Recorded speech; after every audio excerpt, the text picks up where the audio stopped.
આજે 7 મેના દિવસે ગૌ સન્માન આહવાન દિવસની જોરદાર શહેરની અંદર રેલી યોજવામાં આવી હતી।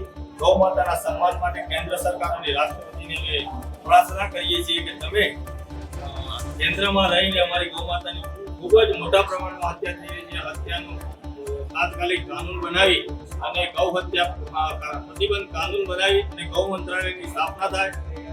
રસ્તામાં રજડતી ગૌ માતા જ્યાં રસ્તા પર એક્સિડન્ટ બહુ થાય છે।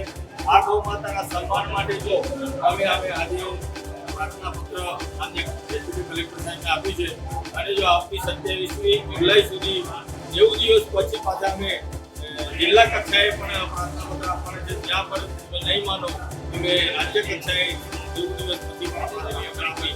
ત્યાં પણ નહીં માનો તો અમે છેલ્લે દિલ્હી કૂચ કરવાના છીએ અને દિલ્હીમાં અંચન કરી ગૌ માતાને ન્યાય અપાવવાનો કરીશું। જય ગૌ માતા, જય ગૌ માતા। અમે તમને આપીશું પણેપણના સમાચાર। જો તમે અમારા નિર્ભય માર્ગ ન્યૂઝ ચેનલને સબસ્ક્રાઇબ કર્યું નથી તો અત્યારે જ નીચે આપેલા આઇકોન બટન પર ક્લિક કરીને સબસ્ક્રાઇબ કરો અને શેર કરવાનું ભૂલશો નહીં।